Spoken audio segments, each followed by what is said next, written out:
Meus irmãos, a paz do Senhor. Amém. Muito bom estar na casa de Deus, em um culto tão solene, que estaremos lembrando da morte e da ressurreição do Senhor Jesus.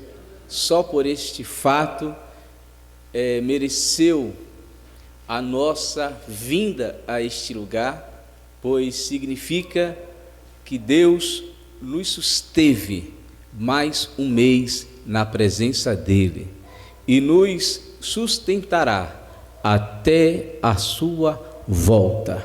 Amém? Queridos, por gentileza, abra sua Bíblia, segunda carta de Paulo aos Coríntios, capítulo 5, versículos 18, 19, 20 e 21. Hoje comemora-se o dia do pastor e eu quero louvar a Deus pela vida de todos os pastores e de todas as pastoras que Deus tem usado nessa terra para a expansão do seu reino, pois certamente Deus levantou homens e mulheres para dar continuidade à obra que o Senhor Jesus iniciou com os seus discípulos e ortogou essa responsabilidade a todos nós. Deus seja louvado pela vida do pastor Leonardo Meyer, pastora Anécia Meyer, pela vida do pastor Márcio Brito, da sua esposa e de todos os pastores que Deus tem usado na Igreja Unida e em todos os ministérios, pois quem dá pastor à igreja é o Senhor Jesus. Jeremias capítulo 3, versículo 15: e eu, o Senhor, vos darei pastores. Quem dá pastor à igreja é o dono da igreja. Por certo, você lembra um pastor que marcou a sua vida? Você não lembra?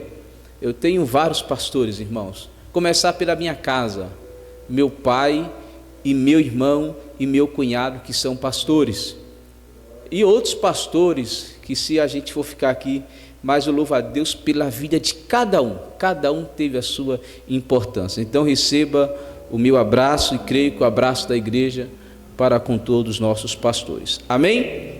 Quem achou, fique de pé por gentileza. 2 Coríntios capítulo 5, versículo 18, 21, diz assim: ora, tudo provém de Deus, que nos reconciliou consigo mesmo por meio de Cristo e nos deu o ministério da reconciliação, a saber, que Deus estava em Cristo reconciliando consigo o mundo, não imputando aos homens as suas transgressões, e nos confiou a palavra da reconciliação, de sorte que somos embaixadores de Cristo, como se Deus exortasse por nosso intermédio. Em nome de Cristo, pois, rogamos que vos reconciliei com Deus. Ainda aquele que não conheceu pecado, ele o fez pecado por nós. Olha que expressão interessante. Ele o fez pecado por nós, para que nele, em Cristo, fôssemos feitos justiça de Deus. Poder sentar, meus amados, e ouçamos uma rápida palavra da parte de Deus. A doutrina da reconciliação é ampla na Bíblia, quer seja no Antigo Testamento, quer seja no Novo Testamento. E nós poderemos encontrar de várias formas e em vários aspectos a construção dessa doutrina, a doutrina da reconciliação. Se estamos falando de reconciliação, significa dizer então que há uma inimizade, que há alguma coisa fora do seu habitat natural ou do relacionamento do homem com Deus. Se há uma necessidade de reconciliação, logo há uma inimizade de Deus para com a sua criatura. Quando nós lemos em Gênesis capítulo 2, versículo 16 e 17, onde Deus diz para o homem: de toda árvore do jardim comerás livremente, mas da árvore do conhecimento do bem e do mal não comerás. Observe o porquê de o homem não comer daquele fruto, porque no dia em que dele comeres, certamente morrerá. É claro que Adão e Eva, os nossos pais no Éden, desobedecem a Deus, e no capítulo 3 do Gênesis, eles comem ou eles morrem espiritualmente. Por que morreu espiritualmente? Porque o texto está dizendo que no dia que comeres, morrerás. E sabemos que Adão e Eva não morreu naquele dia. O que Deus estava dizendo é que no dia em que os nossos pais desobedecessem a ordem divina, espiritualmente eles morreriam. Haveria a partir daquele momento um abismo que faria divisão entre o Deus Santo, Deus Poderoso, o Deus Justo e a criatura que sairia de um estado de inocência para o estado de consciência. Assim, nossos pais pecam e eles caem espiritualmente. Logo, toda a humanidade, logo todos os homens, logo toda a espécie humana, a partir de Adão e Eva, são pecadores. A partir desse momento, a geração vindoura dos nossos pais agora não são mais inocentes, agora está nele o germe do pecado. A vontade agora é contaminada pelo pecado. Aquele ser que foi criado em impureza, aquele ser que foi criado em perfeição, agora, por causa da desobediência à ordem divina, torna-se pecadores, e ali constitui a inimizade de Deus poderoso com o homem. O pecado fez essa inimizade. E quando lemos em Isaías capítulo 59, versículo 2 e 1, em especial o versículo de número 2, fica muito claro que os nossos pecados levantou, ergueu, erigiu uma barreira de divisão entre nós e Deus. Pois diz o Senhor pela boca do profeta Isaías: mas as vossas iniquidades, as vossas transgressões, os vossos pecados fazem separação entre vós e o vosso Deus, e os vossos pecados encobrem o seu rosto de vós, para que vos não ouça. Observe que o versículo primeiro vai dizer que a mão do Senhor não está encolhida para não abençoar. Observe que o versículo primeiro vai dizer que os ouvidos do Senhor não estão surdos para não nos ouvir, mas as nossas iniquidades, os nossos pecados é uma barreira de divisão entre a bondade, entre a graça, entre a misericórdia de Deus e aquilo que eu preciso. Fica muito claro, portanto, que o pecado gerou uma inimizade de Deus para com o homem. E ainda, quando nós voltamos no capítulo 3, ainda no Gênesis, lá no Éden, nos últimos versículos do capítulo 3, Deus lança o homem fora do jardim do Éden. Aquele homem que foi feito para habitar o jardim, aquele homem que foi feito para cultivar o jardim, aquele homem que Deus preparou um lugar melhor que havia na terra, a tal ponto que a ideia é de paraíso. Agora Deus lança essa criatura fora, agora Deus lança esse homem para ele recomeçar uma nova história. Por quê? Porque há uma inimizade entre Deus e o homem. E quando nós vamos ver o processo de reconciliação, nós perceberemos que Deus vai trilhar um caminho de quebrar essa reconciliação com o homem. E em algumas figuras nós encontramos ainda no Antigo Testamento. Por exemplo, quando nós analisamos o propósito original do propiciatório, que era a tampa da Arca da Aliança, E o sacerdote, uma vez por ano, adentrava os santos dos santos e aspergia sangue nos 4 cantos da arca da aliança ou da tampa, que era o propiciatório.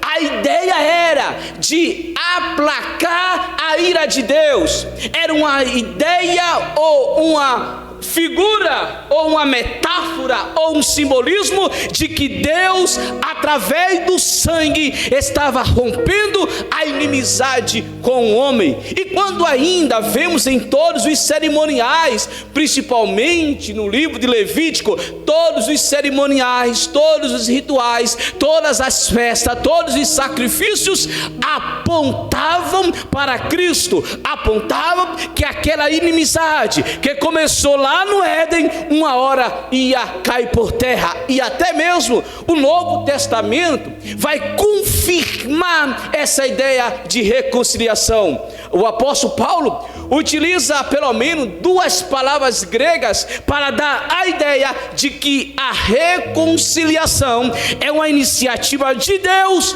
para o homem, pois Paulo utiliza as palavras catalasso e catalage, dando a ideia de que Deus toma a iniciativa de reconciliar-se com o homem. Por que é uma iniciativa de Deus para com o homem? Porque se a nossa salvação, atente para isso, se a nossa salvação dependesse de nós, nenhum de nós seríamos salvos.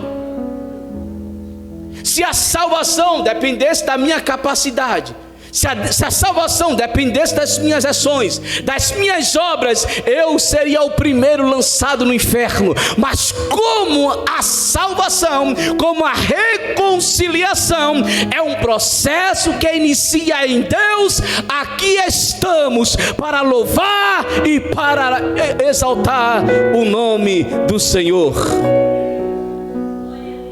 Agora, o texto que nós lemos tem algumas verdades inquestionáveis. Por exemplo, em primeiro lugar, nós vamos ver que Deus é o autor da reconciliação. Pois o versículo de número 18 diz que tudo provém de Deus. Isso quer dizer que a reconciliação, portanto, não é uma iniciativa nem do Filho Jesus, nem tampouco do homem, mas tão somente, exclusivamente de Deus. Aleluia. Foi Deus que decidiu reconciliar-se com o homem. E quando nós voltamos para o Éden, quem foi que criou o homem? Deus. Logo, nós somos obra-prima de Deus, e essa obra-prima de Deus vai cumprir o seu projeto de estar na eternidade, louvando e exaltando para todo sempre o seu Criador. Quantos aqui têm a esperança de morar no céu? Aleluia. Deus é o autor da reconciliação. Tudo provém dele, irmão. É muito problemático quando nós não temos essa compreensão de que a nossa salvação depende de Deus.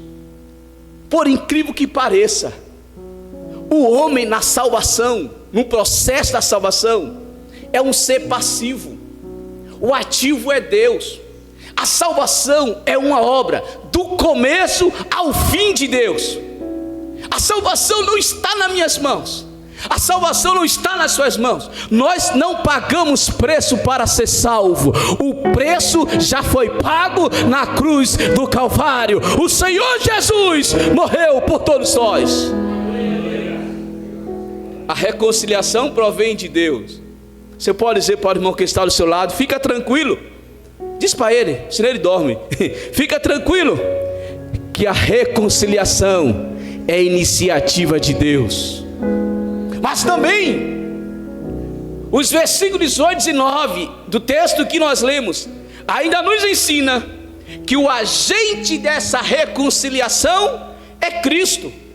Isto significa dizer que Deus nos reconciliou consigo, com Ele, Deus, por meio de Cristo. Então Cristo é a instrumentalidade que nos leva a Deus. Por isso que Paulo vai dizer na carta a Timóteo, capítulo 2, versículo 4 ou versículo 5, que não há outro mediador entre Deus e o homem. O único mediador é o Senhor Jesus Cristo. É Cristo que nos conduz a Deus.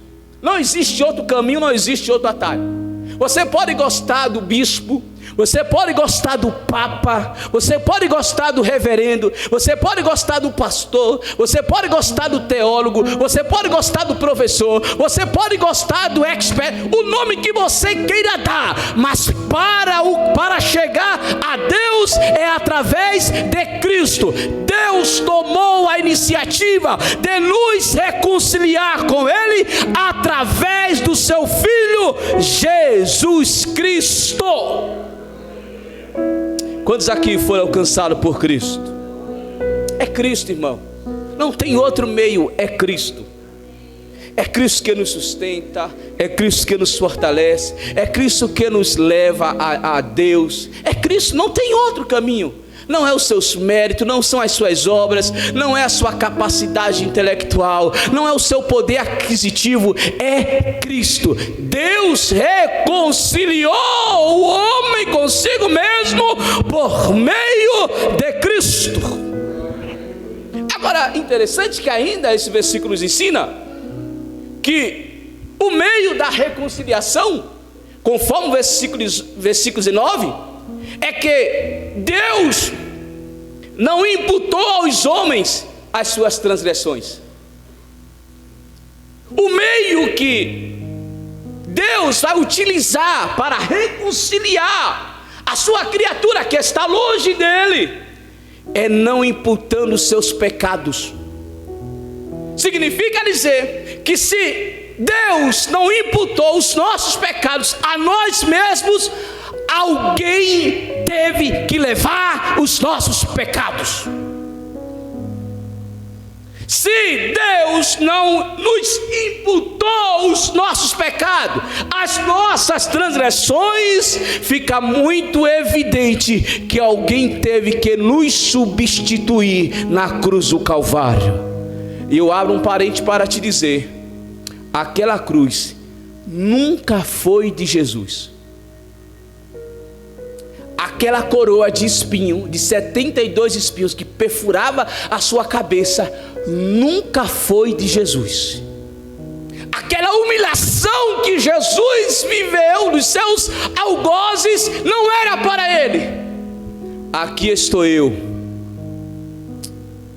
Era para o Getúlio, era para Maria, era para o José, era para cada um de nós. Olha a dimensão do amor de Deus. Deus não nos imputa os nossos pecados quanto à salvação, mas na eternidade, conforme Efésios capítulo 1 versículo 4, Ele proveu o meio, e o meio foi o seu Filho Jesus Cristo. Você pode louvar a Deus nessa noite, irmão, porque Jesus morreu em nosso lugar.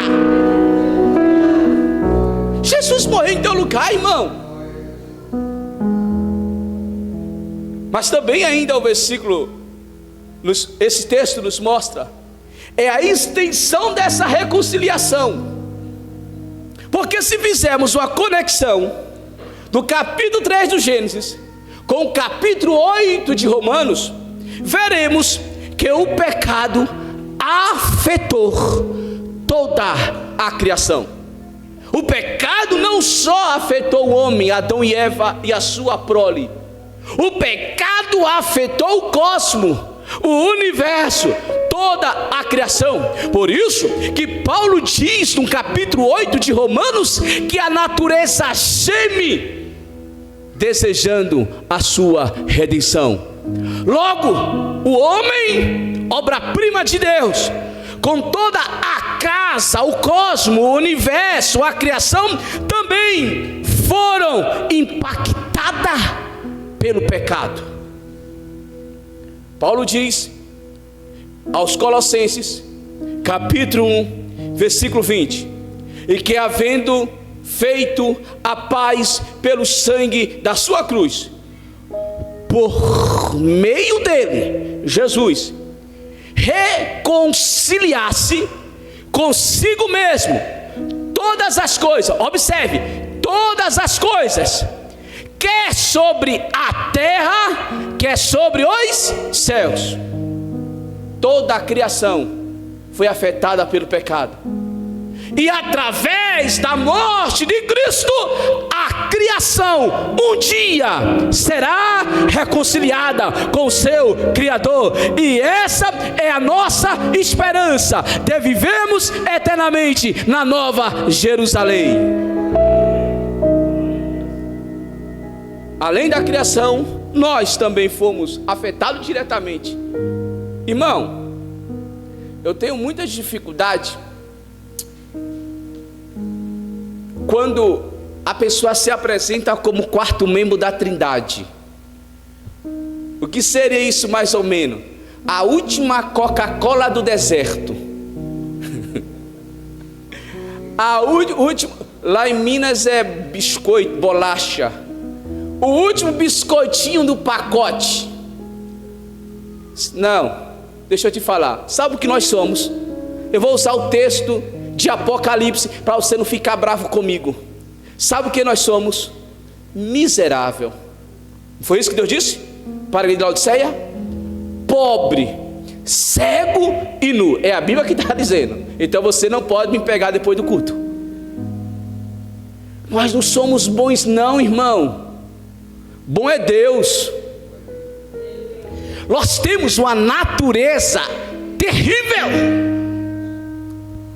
O mais santo que você encontrar, quando ele acordou naquele dia com os pés virados para trás, sai da frente.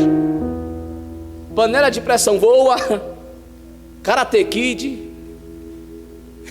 Jiraya, Bruce Lee, Anderson Silva, a casa vira um octógono. Nem precisa ir muito longe, o próprio coração vira um octógono.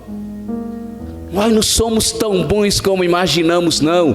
Se não for a graça, se não for a misericórdia, se não for a bondade, se não for Cristo, nós estaríamos perdidos. Mas como nós fomos alcançados por esta graça, aqui estamos para dizer: muito obrigado, Jesus. Quantos aqui foram alcançados por esta graça?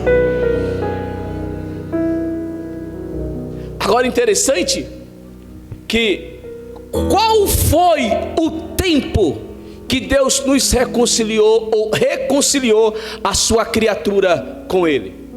Na cruz do Calvário. Pois Paulo vai dizer que Deus estava em Cristo reconciliando o mundo com Ele. Quando nós olhamos para a cruz, não é um homem morrendo, não é meramente um mártir morrendo, é Deus em Cristo reconciliando-nos com Ele. Por isso, quando Jesus grita: está consumado, a porta da salvação se abriu para todos nós. Hoje nós podemos dizer: somos salvos por causa de Cristo. Você é salvo? Você é salvo? Deus estava em Cristo nos reconciliando com Ele mesmo. Observe que o homem é passivo. O homem não fez nada, o homem só atende ao chamado. Se hoje ouvir a sua voz, não endureçai os vossos. É que então, se a Bíblia está nos exortando a não endurecer o nosso coração, é porque, em uma questão lógica, há a possibilidade de nós endurecermos os nossos, ou não tem? Irmão, sejamos sinceros, pela quantidade de pregação que nós já ouvimos, quanto tempo tem de fé? 30 anos. Multiplica 30 anos vezes 3 aí. Quantas pregações você já ouviu? Quantos louvores ouvimos? Quantos conselhos recebemos? Quantas pessoas já orou por nós? E por que não muda? É porque o coração está duro. Se hoje ouvir a sua voz, não endureçai os vossos corações. Deus nos reconciliou com Ele através de Cristo. Você, deixa eu te falar uma coisa, você tem a oportunidade de ser um crente diferente nessa terra. Porque lá no céu você não precisa ser cheio do Espírito Santo. Lá no céu você não precisa falar em línguas. Lá no céu você não precisa ler a Bíblia. Lá no céu você não precisa ter experiência com Deus. Tudo isso é para esse corpo mortal. Ô Tiago, eu estou gritando?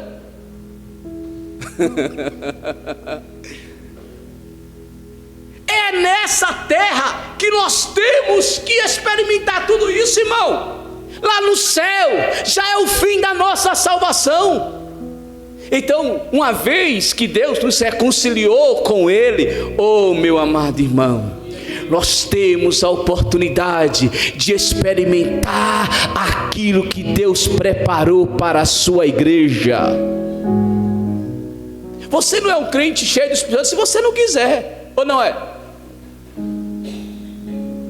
Um dia desses, dando aula, quarta-feira, o irmão levantou uma questão, que ele disse o seguinte: não é possível um homem, nesse corpo, viver uma intimidade com Deus, na mesma intensidade dos homens da Bíblia.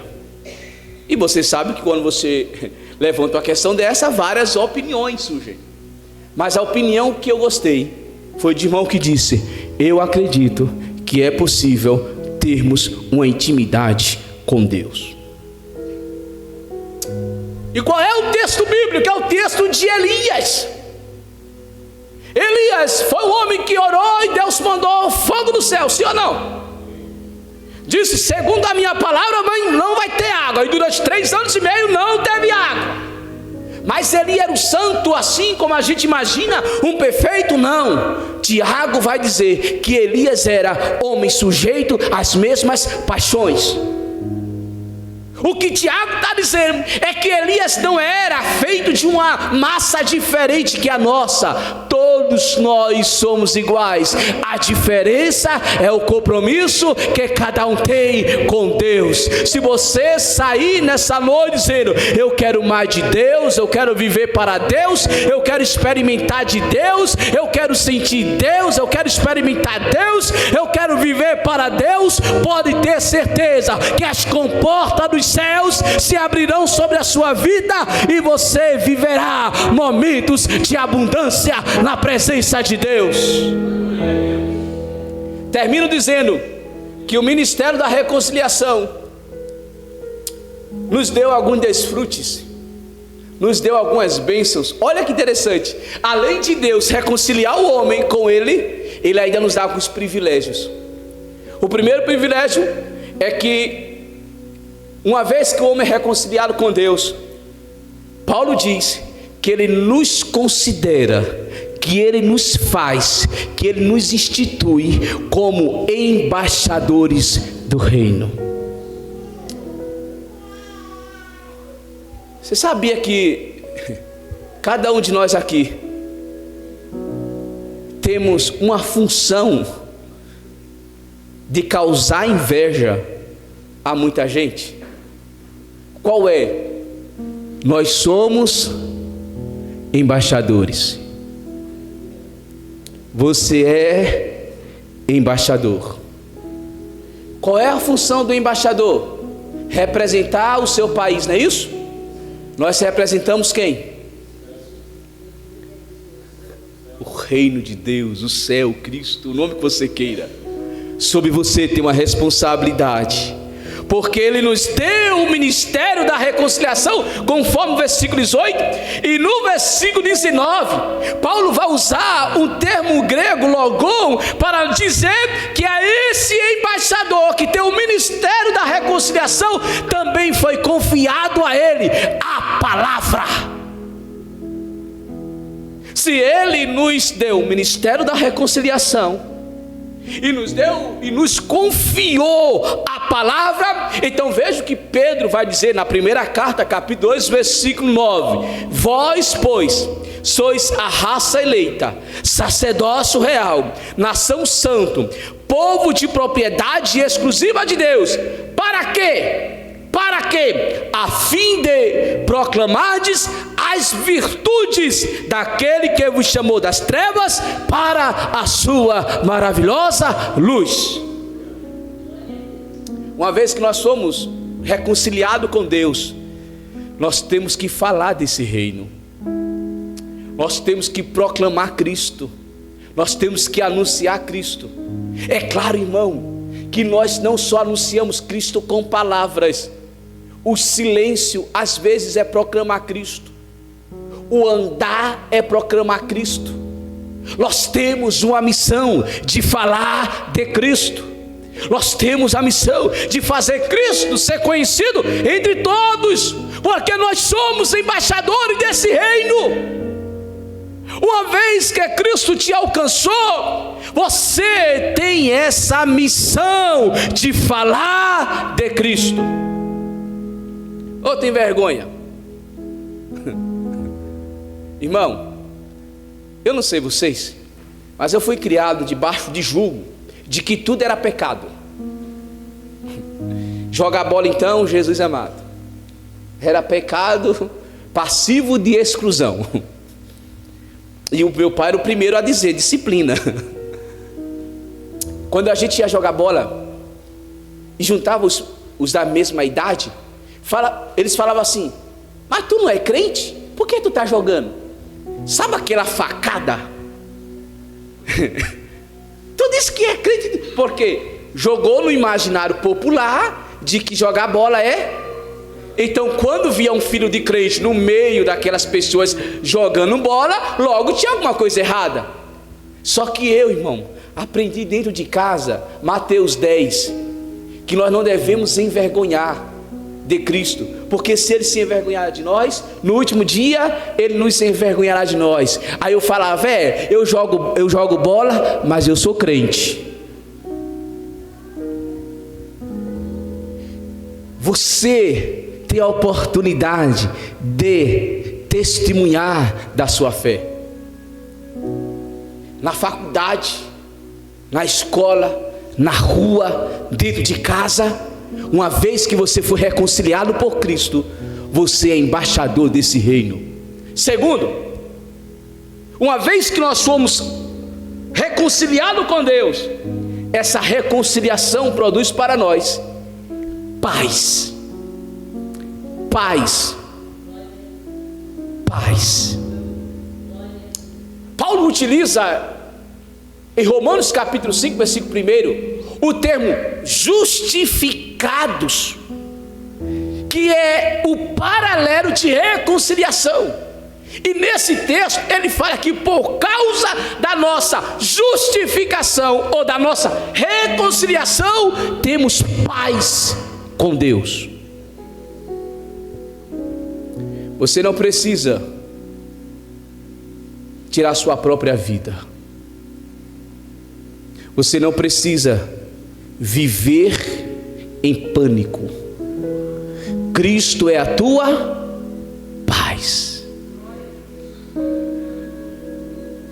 Você pode dormir tranquilo, até babar, porque Cristo é a tua paz. Você pode andar de cabeça erguida, porque Cristo é a tua paz. Nós saímos de uma pandemia que todos que são mortais sentiu o peso do que é o pânico. Mas Mas em meio a esse pânico, Cristo nos transmitiu paz.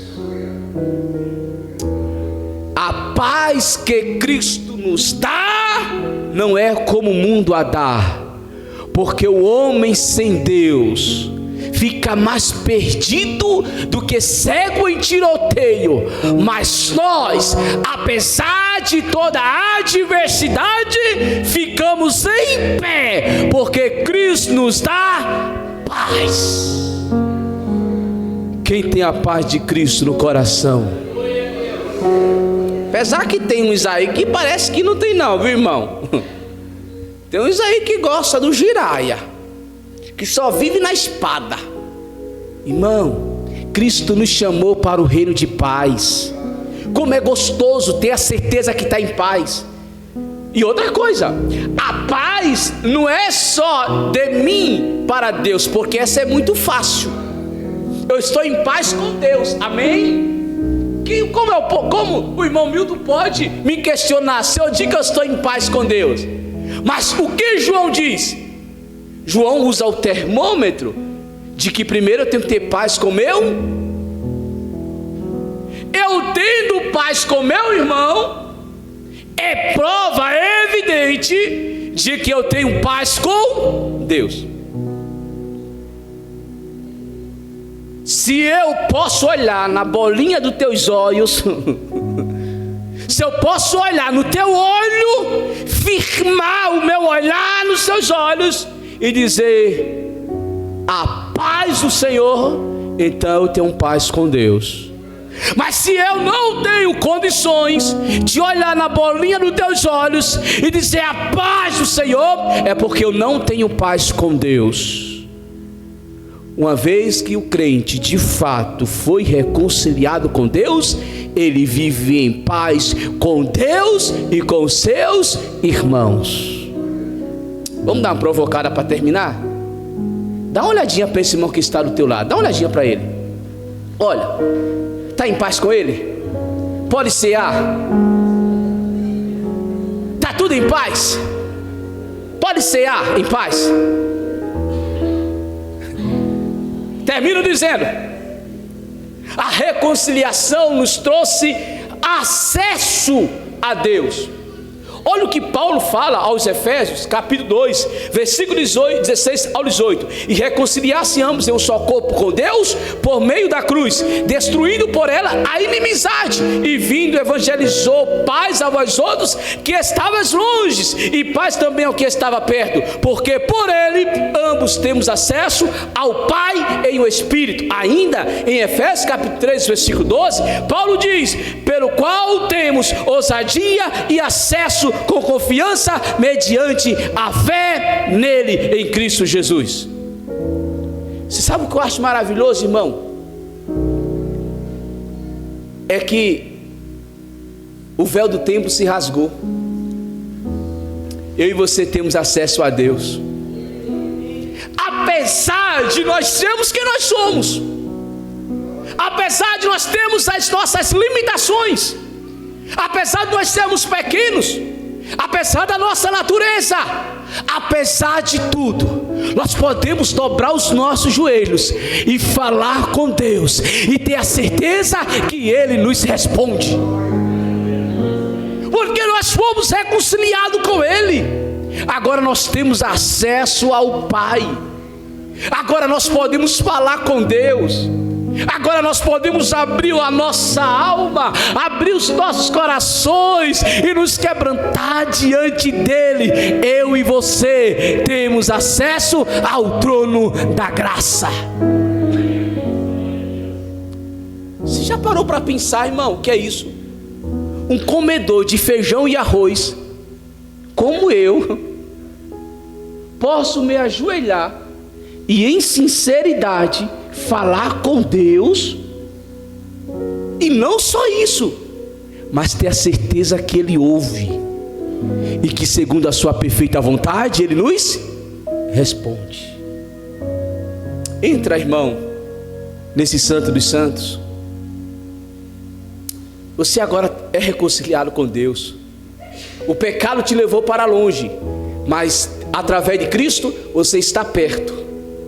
E como você está perto, você tem a paz de Deus no coração, e que pode falar com Ele em todos os momentos, em todos os lugares, na certeza de que Ele te ouve. Qual é a sua necessidade nessa noite? A sua necessidade é física? A sua necessidade é emocional? A sua necessidade é espiritual? Nós podemos entrar e falar com o Pai, e Ele nos ouve. Você já falou com o Pai? Irmão, deixa eu te falar uma coisa. Você não é estranho a Deus. Eu vou repetir isso. Você, eu, todos nós, individualmente, não somos estranhos a Deus. Isso significa dizer que quando nós falamos com Deus, Ele nos ouve. Quando nós estamos batendo lá na porta, Ele sabe quem está batendo. Portanto, busca ao Senhor, porque cada um de nós temos acesso a Deus por meio de Cristo Jesus.